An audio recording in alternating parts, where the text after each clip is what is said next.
This event is sort of to highlight some of the work being done around LGBT youth work by an organization called Lambda Legal.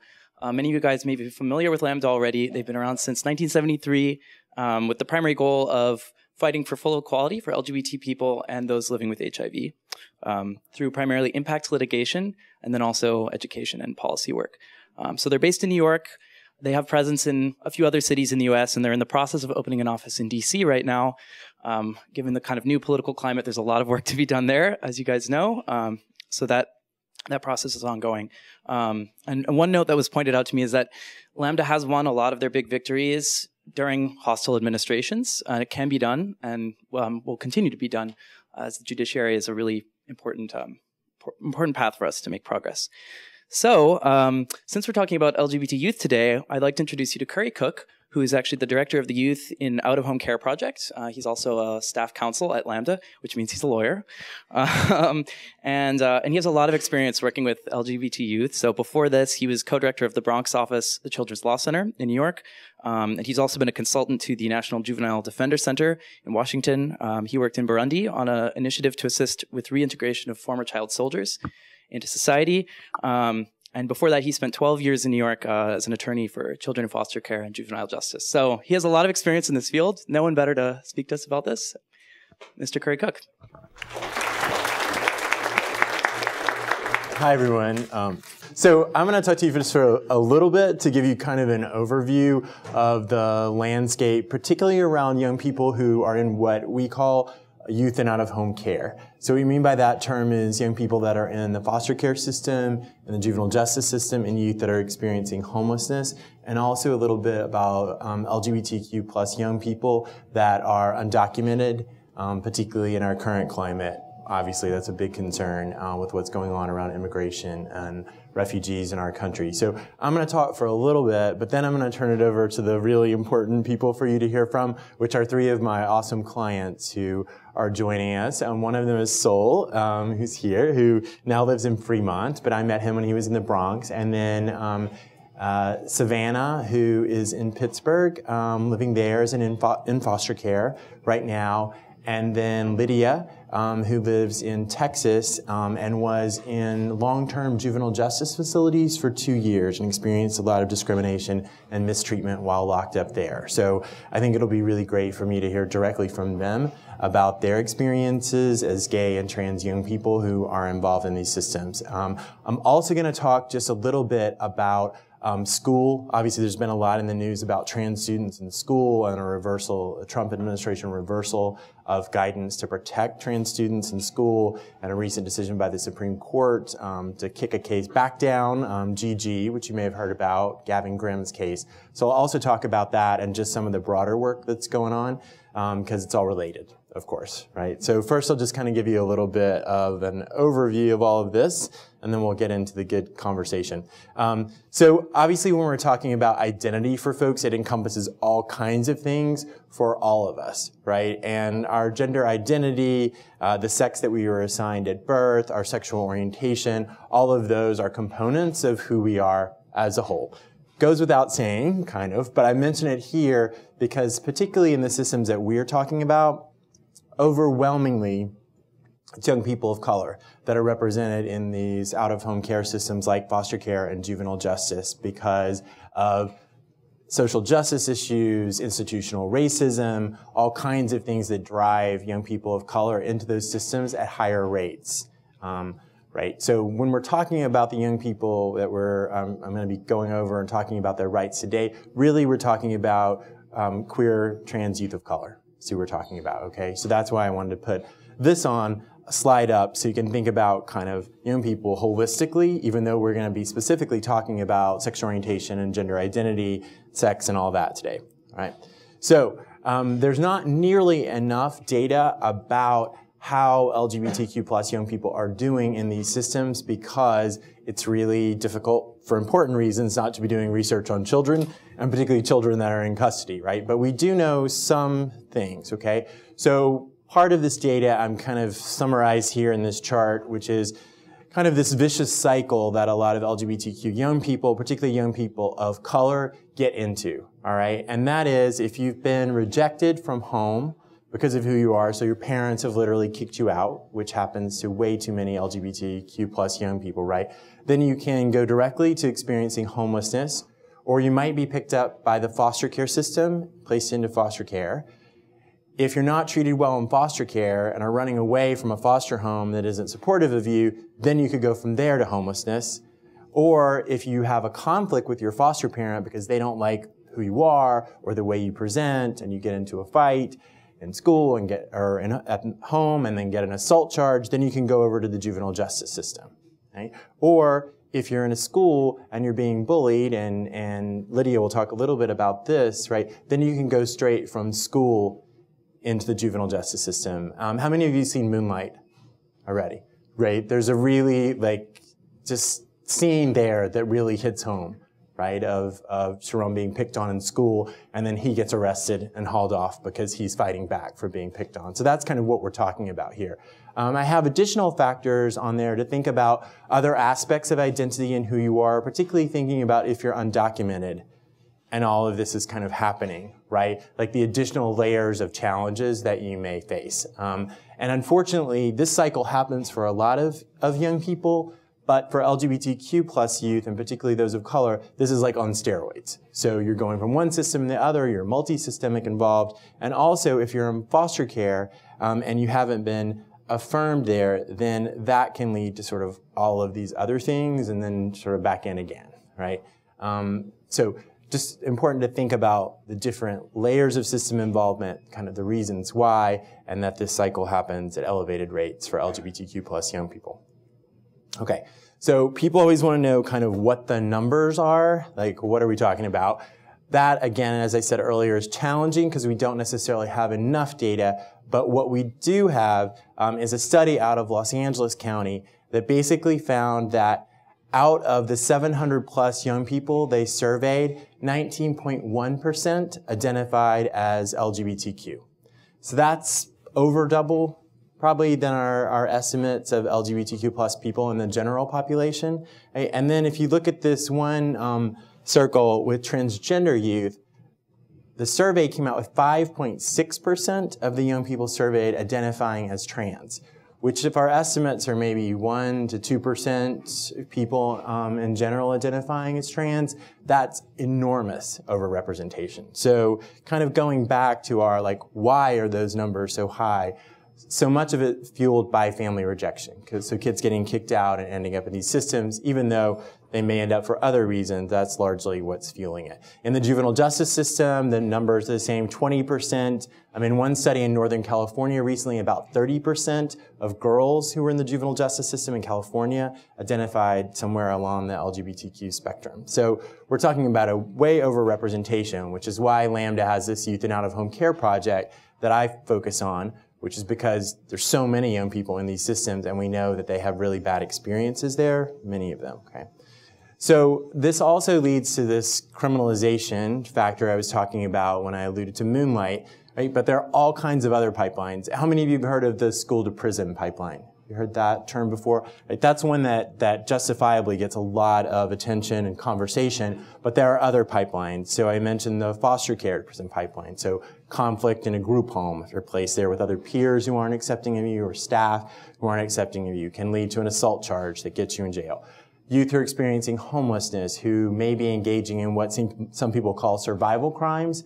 So, for example, you are engaging in sex work because you have to pay for a place to sleep, or you're experiencing homelessness, don't have a job, and you need to access public transportation. I live in New York, so you jump the subway turnstile, and then you get picked up, and then you get a warrant, and then you don't have money to pay the warrant, and that sort of cycle starts, right? And then the bottom one we have is sort of walking while.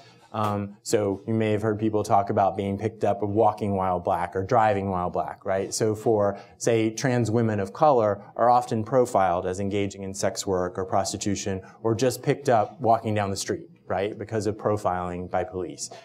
So, for example, if you are an African-American transgender woman of color in the foster care system living in Baton Rouge, Louisiana, for example, of one of my clients, you could have all of these things happening to you simultaneously, or in different aspects of your life. So just thinking about all the factors that kind of drive young people into these systems at higher numbers. The foster care system is one that's kind of surprising for folks that ends up having youth experiencing homelessness, because you think, well, isn't that the point of being in foster care, is that you have a place to live and you have someone, who will adopt you or care for you. But unfortunately, in the foster care system, if you don't have people working to help you get back with your family, to help them understand you and accept you, then you can end up in a foster home. If the foster home doesn't accept you for who you are, and we'll hear from Savannah talk a little bit about that in a minute, then you can end up in a shelter or a group home. If that's not supportive, then you can take off because you don't feel safe there, and then you can end up homeless and with no adult connected to you outside the system. Right? So all of this stuff leads to this really shocking figure, which is 40%. And that is estimates of youth who are experiencing homelessness that identify along the LGBTQ spectrum. Which again, if we think about maybe 7 to 10% being the numbers in the general population, that's just crazy overrepresentation, right? For all of these factors I talked about. And then for young people that are in these systems, once they're in, all kinds of problems can happen and do happen. So one is just not feeling safe to say who you are. So not being able to come out or talk about your sexual orientation or identity or express yourself freely leads to isolation, which causes a lot of bad outcomes, depression, suicidal ideation, those sorts of things. Being victimized. So Lydia is going to talk a little bit about her experience in the juvenile justice facility and being a victim of assault in there because of who she is.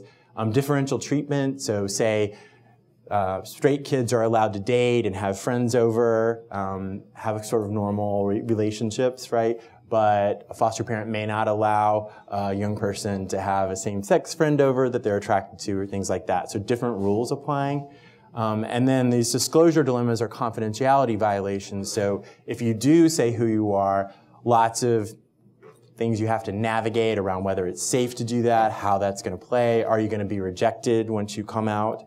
Confidentiality, so if you do say who you are, do people gossip about that to somebody else? Are you outed to other people without you knowing? And then I mentioned earlier kind of lack of family-centered services. So the foster care system is supposed to help you get safely back to your parents if you can, but if no one's actually working with your parents on accepting you for who you are, then you're already cycling further into the system like we talked about. And then finally, and a big one, is the lack of cultural competency in serving LGBT youth in these systems. So a big example is if you're a transgender young person and you're referred to a doctor or medical provider who knows nothing about working with trans young people, then you're not going to get accurate information about whether you may be able to begin hormone therapy. If you're a younger person, if you're eligible or good candidate for puberty blockers, right? You're not getting accurate information. For some of my gay clients in foster care, no one has ever mentioned to them about PrEP or the possibility of being on PrEP. So, you're really kind of having to navigate all of these things within the context of healthcare, and so you're not actually getting your needs met or accurate information when you're there, right? So real quickly, we'll talk just a little bit about kind of the more boring part, since I'm a lawyer, I feel obligated to talk about this, which is like the law and policy that protects young people in these systems, right? So you have constitutional rights if you're in care, right? You have the right to be treated fairly, so to equal protection. You also have the right to due process, which means safety, your physical and emotional safety. So if the state has taken you away from your parents and placed you out of home, then they have an obligation to ensure that you're safe, okay? So every kid in care has these rights. Additionally, there are federal statutes that provide protection for discrimination. So on the juvenile justice side, the Juvenile Justice and Delinquency Prevention Act prohibits discrimination based on sex.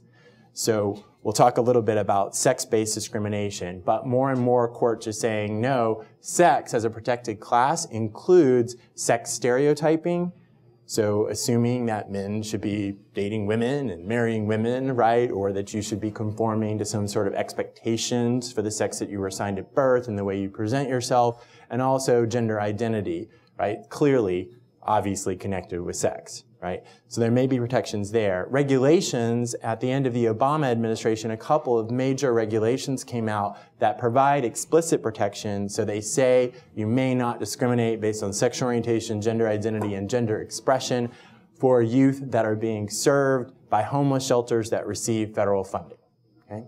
So that is fantastic, right? But those are some of the things that are at risk with this current administration and current Congress. So those are regulations that they may pull back completely, cut out through the Congressional Review Act, or try to go through the regulatory process to get rid of those, right?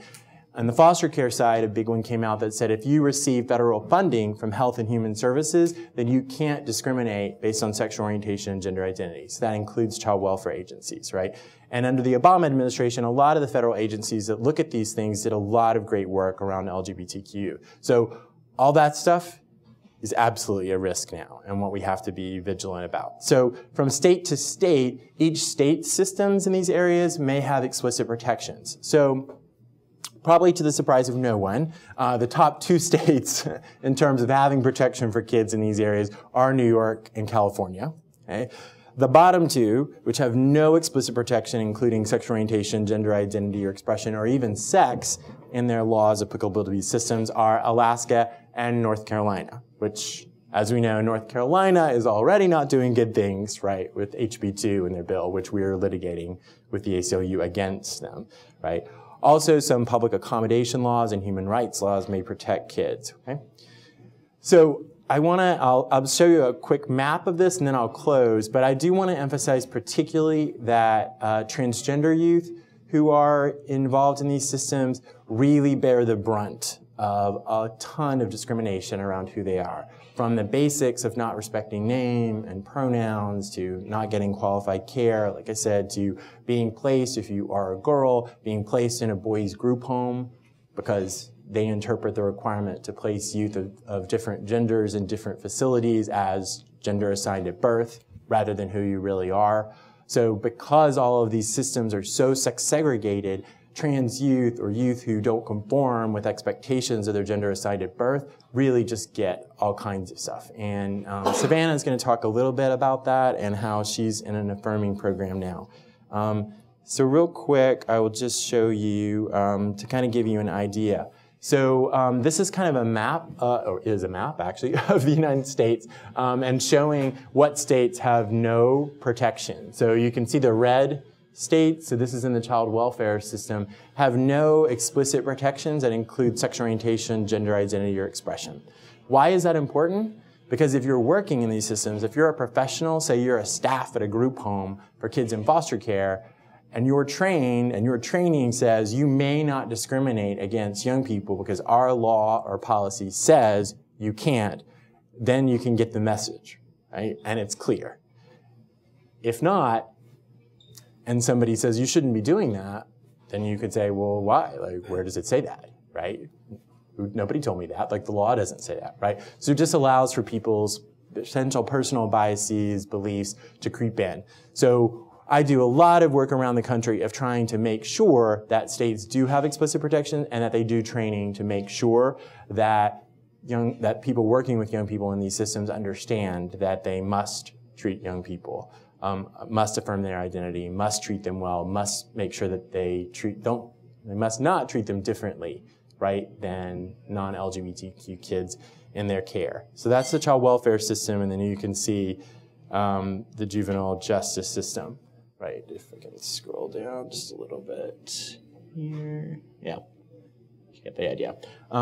So we have a report coming out soon with Children's Rights and the Center for the Study of Social Policy that summarizes all of this law, talks about the protections in the state, and also, and really importantly, features providers in the juvenile justice world, runaway and homeless youth shelters, foster care that actually are affirming transgender youth. So one of my clients is now, and Kate and Savannah too that you'll hear from, are now in girls programming. So as a transgender girl, the state foster care agency has placed them in a girls group home as they should, right? So we're highlighting people that are doing the right thing, as we know a lot of schools are too, right? And affirming young people. And also having 6 young people who are trans or gender nonconforming who are describing their positive experiences, because we hear so many horror stories because a lot of bad stuff is happening, but also really important to know that there are a lot of people doing the right thing and a lot of young people that are benefiting from that. And so I will use that as my segue over into hearing from some of them. So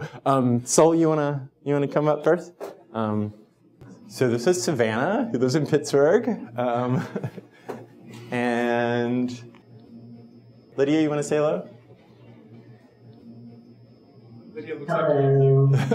And this is Lydia, who lives in San Antonio. So, all right. So I was talking a little bit about focusing kind of on youth in foster care, juvenile justice, runaway and homeless youth systems. But Sol, we actually met. His Sol came to our attention when we reached out to the LGBT Center in New York City, and we're asking them about whether they were seeing undocumented LGBTQ young people coming in and sort of what they were doing about that. Like, how are they accessing legal help for those young people? So maybe we'll start with Sol, if you don't mind telling folks a little bit about kind of where you're from and how you ended up in the US. Yeah, sure. Basically, my name is Sol. And I'm from West Africa. I moved out in 2014. So basically, I'm a student, and I'm part of LGBT community. So when I was in Africa, as we know, like in Africa, like LGBT people, they don't have no right, you know. They don't have a right, and it's a little bit hard for us, for LGBT community, like to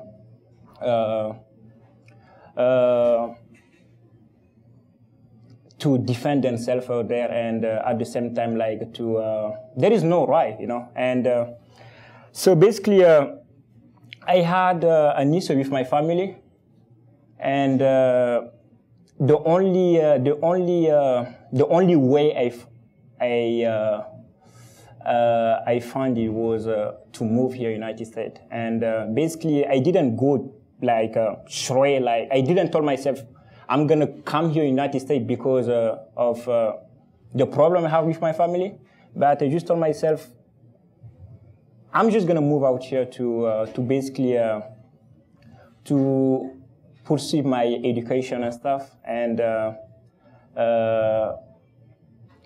I was lucky to have San Francisco University. When I sent my paper over there, and they just accept me as an international student, and they move out there. So basically, when I come here, and I didn't tell my family why I'm going to move here in the United States. I didn't tell them because I want to stay here, because I'm going to be safe here in the United States. But I just told them I'm going to go to study there. And when I got here, I start my education. At the same time, I lost any contact with my family. So basically, that's how I just stay here. And after that, things went a little bit difficult for me when I was in San Francisco. And then I moved in New York City 2 months after. Then 1 month after that, I heard about LGBT community, because in Africa we don't have LGBT community. So the thing is, I didn't really know why we have LGBT community here in Africa, here in America, you know, like because I never heard about it. You mean like the center? Yeah, sorry. The LGBT center. LGBT center, sorry. Yeah. The LGBT center. So basically, I went there to see, I'm just going to go to see if I can, I'm just going to go there and know about it, you know, because I never heard that before, you know. And when I went there, I really see amazing people over there. And the people, they were very cool, you know, like they helped me, and they wanted to know about my story, to know why I decided to come here, you know, and at the beginning, it was like a little bit difficult. It wasn't easy for me because I couldn't share my story. I couldn't tell exactly what happened to me to people like this. You know, I cannot I don't know you. I cannot just come and tell you exactly what happened to me. You know, but by the but after that, like with times and stuff, I just share my story, and right now, I'm happy to do that because they helped me. And at the same time, I meet with Currey, and Currey helped me to be a resident here. With that's how I can work here. I can go to school, and that basically how I end up here. Yeah. Do you want to tell them a little bit about how you were able to get your legal residency? So basically, as I said, I was international student before, and international student here, you cannot work, you cannot, you don't have a social security, you don't have working permit stuff. So basically, when I start working with Currey, he sent basically my paperwork to the immigration, right? And before that, I was underage. I was 20. And then, so basically, I was supposed to have a guardian, you know? Yeah. A guardian, yeah. It's, right. Yeah, it's called, there's a provision in federal immigration law called special immigrant juvenile status. So what it says is if you have been abused, neglected, or abandoned by one or both of your parents, you're under 21, you're unmarried, and it's not in your best interest to go back to your home country, then you can apply to have a green card. And because of what happened with Soul's dad, once Soul came out to his dad when he was here, basically he just completely cut him off, right? He was left here with nowhere to go, no one to stay with. And then you want to tell them how you ended up in the Bronx? When I was here in San Francisco and I had this issue with my family, I didn't have anywhere to go, and how I'm going to pay my rent, how I'm going to pay school and stuff, you know, that was my problem. And then I had one friend in New York City, and when I asked him, like when I shared my story with him, and I really tell him like right now I really need help and stuff, and him and his brothers, they just told me to come in New York City, and that's how I end up in New York City. And I sort of got like if they weren't here for me, I don't know how I'm gonna be. Like I don't know where I'm gonna go. Maybe I'm gonna be homeless, maybe, you know. And that's how we went in New York City. And at the same time, as I said, we went we went to the Bronx court for my paperwork. One of my friend brother, like he accepted to become my guardian, you know, and that's how I end up to have my legal permanent residency. Right. Yeah. Yeah, so one of the pieces of special immigrant juvenile status is you have to be under the jurisdiction of a family or juvenile court. That can be through foster care, maybe because you're involved in a juvenile justice case, but it can also be because someone is actually being your legal guardian. So Soul was staying with this friend and their brother, and they were actually being his guardian, but they didn't have legal paperwork that said that. So we went to court and had New York City Family Court declare his friend his legal guardian, and then we were able to get these findings that I mentioned and apply for immigration status. And important for you to know, while there's been a lot of attention on Trump's travel ban and focus on refugees from certain places, right, that there's also rumblings that Congress may move to take away special immigrant juvenile status entirely, right? So just be aware, you may be getting alerts from us if that happens, right? So something that, you know, is also in the works and all this kind of bad stuff that's happening on the immigration front, so. Right. Maybe we can hear now from Lydia. Since you're up, do you want to tell us just a little bit? I mentioned you ended up in the juvenile justice system. Do you want to just kind of tell folks a little bit about how you ended up there and a little bit about what your experiences were like while you're in the facilities? Oh, yeah. Well, I pretty much just ended up in there from when I was in school. I was getting picked on like really, really bad, and at the time I wasn't really open, but if someone asked, I would, tell them. Eventually everybody ended up knowing in the school, and it got to the point to where starting my 8th grade year, just it got horrible. Like I would get in fights at school, protecting myself. Um, I would go home, then go home just like everything's okay. Normally everything wasn't with what was going on at school. Um, and at one point it was like, I guess people was study coming towards me, threatening me, and someone had pushed me down the stairs at school one time. I had got thrown up against the lockers, and it was just stuff like that. And when to my 9th grade year, it got way worse. People was it it just got to the point to where I had tried to kill myself at one point, and like the best things in the school helped me that helped me stay calm. I would say calm, or help me vent in different ways, which was the theater arts and JROTC is like a little like army thingy for preparation thing at school. Um, they had kicked me out of it because I had went to the detention center because I had fought someone at home, and they had kicked me out of it at school because they said that it's a bad look on them. And eventually I had ended up getting put in a residential treatment center here in San Antonio. And they was I'm sorry, Okay. they had youth come after me sometimes. I guess I would say it like that.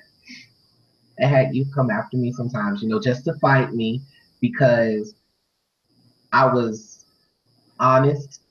I guess I was honest. I spoke my mind, and I really didn't hold back on much to say. And if someone heard what I said, they would turn it to, oh, I was trying to flirt with them, or I was trying to hit on them or something. And people had ended up fighting me so much back to back to back that I just gave up, I guess, and I just started fighting everyone back. And a little bit after that, they had kicked me out of that placement and put me back in the detention center. And I waited a few months. They put me in the Texas Juvenile Justice Department's TJJD for short.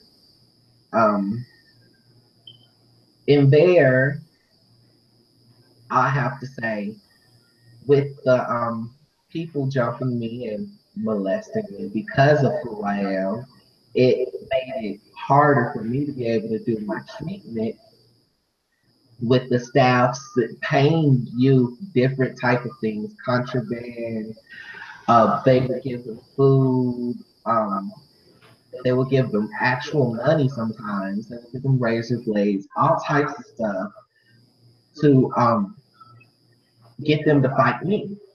And sometimes it would be staff that would actually try to fight me too. Um,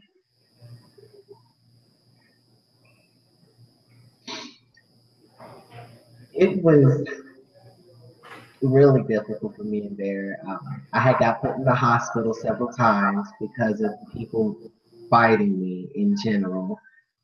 Um, staff, my case manager had put in the database, I guess I don't really remember what it's called, but she had put in there that I should start acting more masculine, and if I was worth to act more boyish or act straight, I wouldn't get beat up so much if I act, quote unquote, like a little girl. It it made things really difficult for me in general to just progress in the program. And then the halfway house they had sent me to before I had found out anything of me going to a halfway house, they said that, oh, you're going to go to an all boys halfway house. And I was like, what is this? With that, they had promised me all these different things, but when I got there, it was the total opposite. Like, they promised me that I would have my own room. I wouldn't be roomed with any other youth or any other boys. I would be able to dress and act freely as I choose. And also, they said that I would be able, if I was worth to go on a home pass, I could come back with, hair extensions or my nails done or makeup or whatever. And even the money I would have made while I was in the halfway house, they said that I would be able to spend it on things that I choose. Now, when I got there, they changed all of that. Like, it was just, no, you can't do this, you can't do that. I had got threatened by a youth there. He had said that he was going to call his sister and have her come and shoot me because of pretty much how I presented myself. And just through that whole time, it was just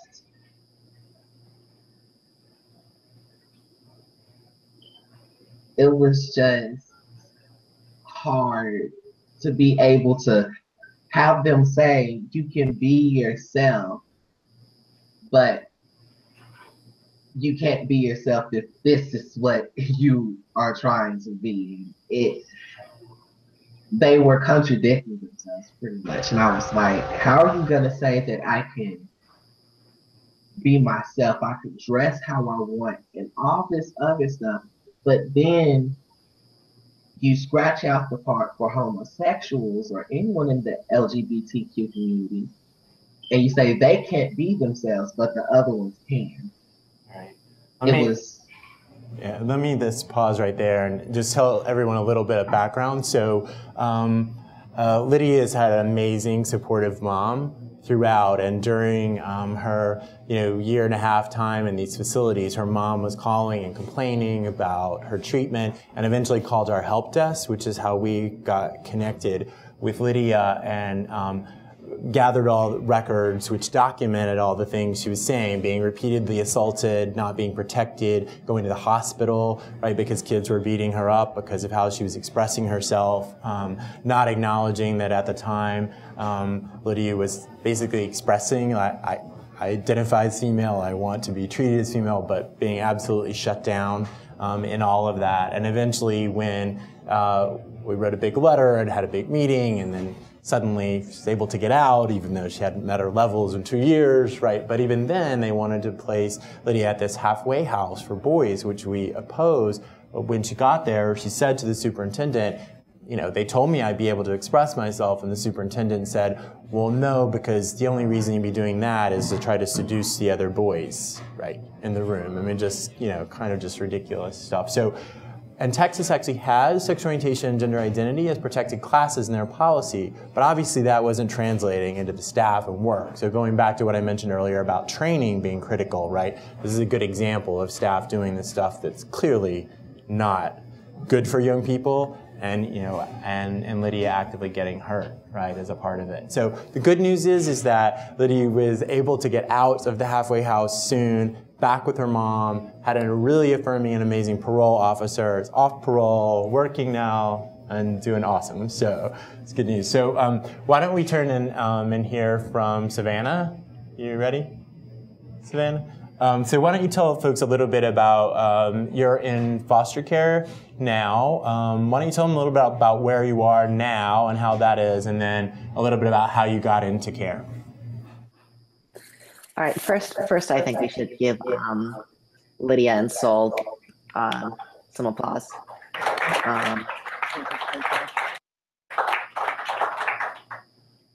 I was very moved by both of your stories, so thank you for sharing them. I am currently living in what's called a supervised independent living home. And it's a girls' home, and all of the other youth here have been very affirming, and the staff has definitely been very affirming, and it's a good place. I basically have my own efficiency apartment, and it's basically teaching us to, it's kind of like a halfway house from leaving foster care into going into the real world, and becoming an adult. And I think it's a very good place for me. As far as how I got here, I was living with my parents I lived with them for 16 years, and I was always very, very close with my mom, and I had a really good childhood. I am glad to say that I have very good memories from my childhood, and my mom always says I was a wonderful child, a wonderful toddler and child, and then once I got to my teenage years, that's when things kind of started to get a little bit shaky. I was going through a lot of depression, and it was not entirely because, but it had a lot to do with the fact that I felt as though I could not come out as trans because I knew around 14 or 15, and the thing is I couldn't come out because my dad is a pastor at our church, and very I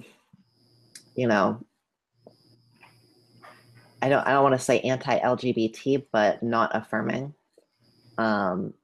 most definitely. And so eventually I just kind of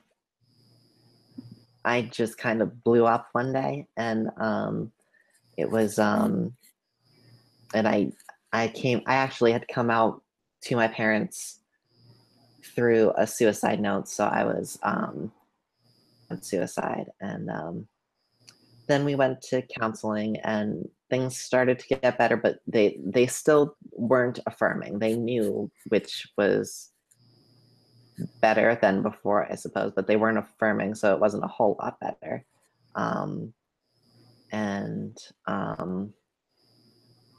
Then one time, yeah, it was soon after my 16th birthday, I think. I had ended up in a psych ward because of suicidal ideations.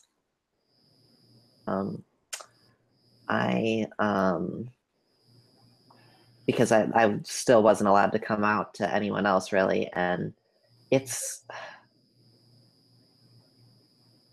not, I guess it's not the hardest thing in the world, but it's not easy to to have to hide all the time. And was my first foster home that I was placed in I couldn't go back home, so I had to be placed in foster care. So the first foster home that I was placed in was definitely not affirming, and the agency wasn't affirming. And it was once again, I was closeted, and I had to just go to school as a boy and live my life as a boy. And, it wasn't, first of all, it wasn't pleasant, but second, it was entirely counterproductive. The entire reason that I was placed in care in the first place was because of problems at home relating to my gender identity not being affirmed. And so I was removed from that situation with my parents and put into an identical situation. The only thing that's changed is where I am and who I'm with. The situation itself is the same. So it just wasn't, I don't think it was a logical move. And then there were other problems at that home entirely unrelated to my gender identity. And ultimately, I was removed from that home for those reasons. And it didn't have anything to do with my gender identity. But then I was placed in a new home. They also weren't affirming, but I was allowed to be out at school. I was allowed to express myself through how I present myself, how I dress, my name and pronouns, how I introduce myself to people, etc. And Savannah, so you were at school in a pretty rural area in Pennsylvania, right? Oh yes, yeah. All three of these placements, I'm sorry. No, that's okay. Go ahead. All three of my placements, my home, my first foster home, and then this second foster home, they were all very rural areas. It's not that the people at at school weren't accepting. I think they just didn't know how to react to it, I guess. I'm not sure. They had never, their transgender people aren't exactly plentiful in schools such as that. And not that there was any stigma against people like me. They just didn't know anything about,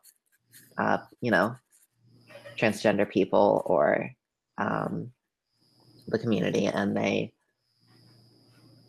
I feel like I made a lot of people feel awkward just by being there. And I think it wasn't. I'm sorry, I remember you telling me that it didn't seem like the people running the foster care agencies and from the county knew anything about working with transgender youth or had ever had any training. Oh yeah, they didn't either. No. And can you tell everyone a little bit? I know you had a particular issue around clothing, like when you wanted to get clothing. When I got to, yeah. Do you want to tell me? So yes, the agency was very non-affirming, and I can deal with misgendering and calling me by the wrong name. I mean, people are going to do that all the time, and my parents do that, and I still love them to death, but they Currey talked in his slideshow about not discriminating based on gender, like not even just gender identity, just on your biological sex. I mean, they would. Okay, so they provide each child a clothing allotment of, but it was some monthly clothing allotment to so we can go out and buy clothing for ourselves to wear. And so it had to be, in the guidelines, it said that you have the right to spend your clothing allotment on gender appropriate items of clothing. And so they restricted me to only be allowed to buy boys' clothes. And of course, you know, that the definition of what boys' clothes are is arbitrary. And but I guess what they deemed, sorry, what they deemed to be boys' clothes was all I was allowed to buy. So I ended up, before the first day of school, I had to buy a new wardrobe,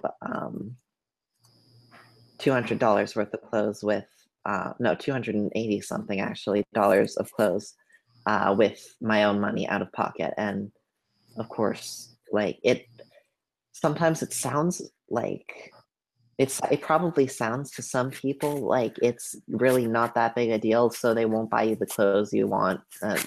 But it's that they won't buy me clothes that they would buy for another youth, and they're doing it solely based on my sex, what I was assigned at birth. Let me pause you right there, and because I think we want to leave some time for questions, and then just want to say that this is when Savannah called our help desk line, because she sort of knew, like, okay, this is clearly not right. Like, I don't know what the law says, but this is not okay.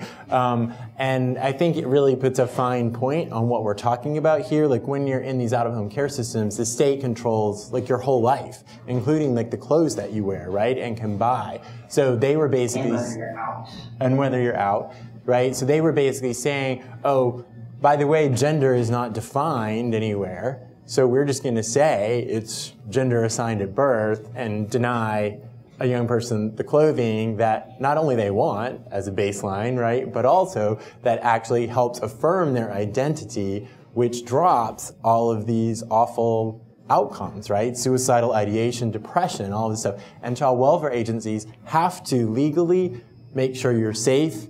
They are responsible for your well-being, right? And are going against everything that any professional standard says about how you're supposed to respond to LGBT youth. So I think, Lydia and Savannah's examples really show, like, what a long way we have to go in these systems to affirm trans youth and how they really bear the brunt of all these things, right? And the good news, though, is that, that Savannah was affirmed in a school, right, in rural Pennsylvania. And I think that's a good takeaway, with the Supreme Court kicking the Gavin Grimm case back down to the Fourth Circuit Court of Appeals.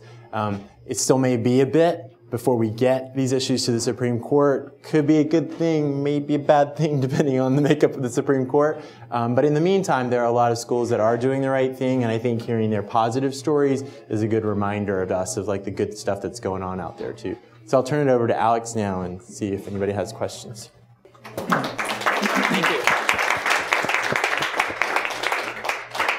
The question was, what is your interpretation of the recent decision not to hear the Gavin Grimm case? What does it mean in general for interpretation that transgender people are protected by sex anti-discrimination laws? Right. So you all may have followed, right, that during the Obama administration, the Department of Justice issued these guidelines to school districts saying, basically Title IX, which protects against discrimination in schools based on sex, that means you should, to comply with the law, affirm transgender students at school. And so the case that the ACLU had with Gavin Grimm sort of wound up through the courts, and then the appellate court basically decided it on that guidance. And so then, as the Supreme Court was considering what to do with it, and it was scheduled for oral argument, the Trump administration rescinded that guidance and basically said, states, do what you want, whatever, right? Don't bully transgender students, but oh, by the way, you don't actually have to affirm their identity, which of course you can't have both of those things at the same time. But the Supreme Court then said, all right, well, we're actually just going to, if this was based on the guidance and the Trump administration pulled it, we're just going to kick this back down to the appellate court to decide it, and that's kind of where it is now. So they're going to be deciding it again. That could result in a really good decision, as most courts have said. Title IX, the sex protection means you can't discriminate based on gender identity. But obviously we're worried about who's going to be on the Supreme Court. And so if another justice or two drops off and we have a conservative majority, that could be really bad for a decision like that one going back up. I wanted to ask Soul, specifically with kind of the new administration and this focus on immigration. This is such an issue we were hearing about constantly throughout the campaign. And with this kind of refugee ban that's happened, how has that affected you personally? I know there's like legal implications, but do you think that there's ways that it's affected you beyond that as well? Yeah, so basically, I feel a little bit sad about it because I'm an immigrant. Of course, I'm not. I'm not a citizen. So, and at the same time, I'm just gonna I'm not gonna talk about only about how it affects me as a LGBT, but as a person, you know, because we know here in the United States there is a lot of immigrant people, you know. So basically, if we see, for example, if you take an example of Google, for example, here, how many immigrant people work for Google, you know, and or Facebook or other company, you know, I think United States is a free country, you know. Is American and other people too contribute to the economic, you know, and stuff, you know. And as we see, if we have to kick out all the immigrant people, it's going to be bad for immigrant people first, and also for American people too, because we all contribute to develop America. We all contribute to make America great, as people say, you know. You know, and yeah, I feel bad about it, and I think it's something we cannot let happen, you know. And yeah, that's how I feel about it, you know. And I want to say also it's affect me as LGBT, because if I have to live here, where I'm gonna go? Not back in my country. If I go back in my country, how? I don't know what's gonna happen to me. I got nowhere to go, you know, I got no family, I got no place to stay, you know. And as what I want to add to is people, when they hear about Africa, they don't see really African people too. They have LGBT community over there, they need help too, you know. It's not like here. People, if you see, if you compare American to Africa, it's this kind, you have a big difference between them, you know. And as I said, in Africa, we don't have we don't have LGBT center, we don't have LGBT community, we don't have organizations who work for LGBT people, you know. We don't have an organization who organize, or if LGBT people, they have problem, or you have discrimination or something like that, where are you gonna go to try to claim your right, you know? There's no right for LGBT people in Africa, in some country in Africa.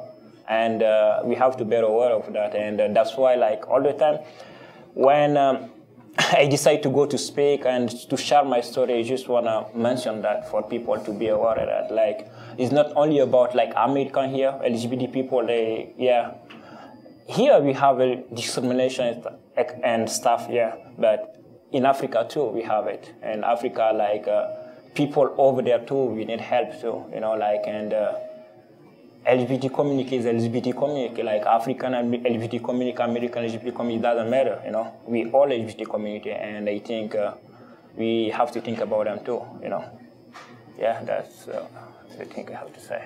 And I think Alex was saying, wondering what we can do. I mean, I think one thing is making sure that when we're talking about refugees or unaccompanied children that come, is that there are obviously a lot of those folks who identify across the LGBT spectrum, and so being sent back to your country can be horrific for a variety of reasons, but particularly for LGBT people, as Sol was describing, it's a whole other thing, right? So speaking up about that the stakes are so high for some of these people going back to countries where they may be killed, right? Or just being who they are is illegal. Right? So the recent executive order is pretty clear on its policy towards refugee resettlement for the next 120 days. It's not super clear on its treatment of current asylum seekers, those with pending cases in the United States. And just on the topic of international LGBT folks who have actually made it to the United States, but not as refugees whose cases are currently pending, given your legal expertise, what is your knowledge of the likelihood of those cases being processed at all, or what can those folks expect? Yeah, I mean, first of all, I think we all know there's like a huge backlog generally in immigration courts. Like another client of mine who's from Ghana, he just literally dismissed, fled his life, dismissed being killed. A friend of his was murdered who was gay, and managed to get out like all the way through Latin America, declared asylum at the Mexican border, was placed in detention for 7 months, and ended up being released to a family friend in the Bronx. But his asylum case, the hearing is set for November 2019. This was like a year ago, right? So in the meantime, he was just sort of here in limbo. We helped him get special immigrant juvenile status too, because that's actually something he was eligible for, right? So just in general, it's just a mess, a long time to wait. And I think now, particularly for people who are in the administrative process, so they aren't in deportation proceedings, but they're actually going to be going in front of asylum officers who have an unbelievable amount of discretion in terms of whether they grant asylum or don't. That's one area that really worries me, right, of what the direction that's going to flow down through the federal agency is going to be about screening out more and more people, right, which is already just a really subjective process, but we know that we're having this sort of word on high, like find more people, do more raids, deport more people, limit the number of children that are coming in, all of these things to cut out people. So I'm really concerned that that's going to play in there in that administrative process. In the court system, at least you've got kind of levels, right, of a judicial officer and other folks that are overseeing some cases. So in theory, anyway, there should be some more protections there. We're talking about like things we can do, and there are these sort of organizational, institutional things we can do, like supporting organizations like Lambda. On a kind of more daily basis, I know one issue I've seen kind of on our listservs here that comes up every now and then, we'll see a parent of a trans youth come on and say, I need some advice on like how to handle this situation, and what advice would you give me? So I guess I'm curious for you guys, as you were growing up, what were things that were really helpful for you that people did or said? What were things that were kind of negative for you? That basically, how can we as people be better to support trans youth as they're growing up? I'm trying to think how I want to say this. Actually, Lydia, do you have anything you want to say? You can go first.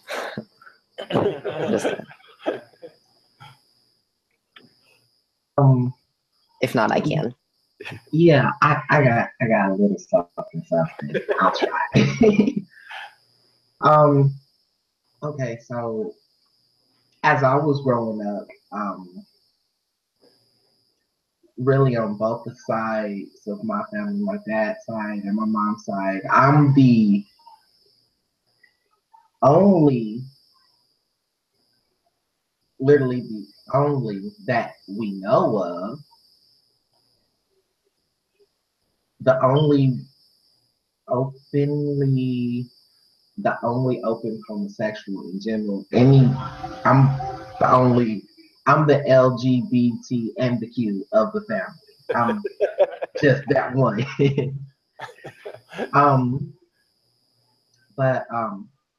While I was growing up, I never really actually came out. It's just it just happened, and they found out. So I guess my mom and my sister had my sister, she been knew. I guess she just knew this whole time. Didn't inform me that she knew. My mom, it was kind of a different thing with her. It was like, I guess she found out some way. I'm not sure of how, but she found out. It took them a while to really be okay with it, but then they were like, oh, okay. All right. Sure. But my best advice for that is like, if you see signs, like I don't really know what the signs could be, but if you see signs of anything, just like don't ask them about it, just see, I guess, like try to talk to them about anything in general. Like if there's things that you're not sure of from your child or whatever, just talk to them about it, because I'm pretty sure sometimes they want to tell you, but they're not sure of how you would take it. Have an open mind, a clear mindset, and enter it without hostility. Just go in with, just go into the conversation without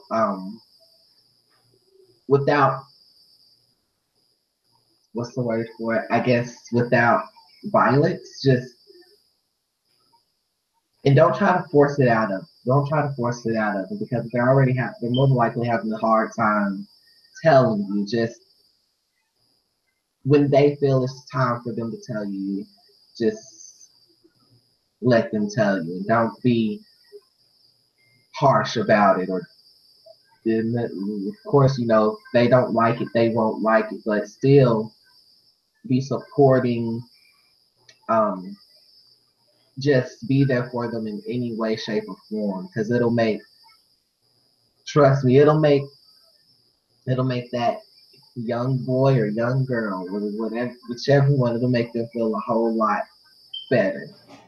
If I just want to say one thing that I think we really need to make sure and not forget, is that many of you may have been following in the news recently this epidemic particularly against trans women of color just being killed at alarming rates, right? 2 trans women were just killed in New Orleans just in the course of the last week or two, right? And so all of this that we're talking about, right, the assault on trans people and LGBT people in general by this administration, by state legislatures like Texas and other places, lack of protections in the law, it's all part and parcel of the same thing, right? Giving a message that these people are other, right? And that absolutely contributes to violence against that population. So thinking about, you know, Casey and Savannah and Lydia and Soul navigating the world, right, and having these negative messages also contributes to suicidal ideation and depression and stuff. So sometimes we can distance the law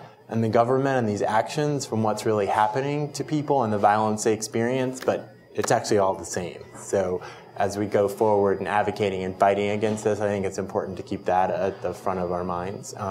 And I want to just say a huge thank you to Lydia and Savannah and Soul for sharing all of this. Yeah, thank you guys all so much for sharing. Really appreciate it.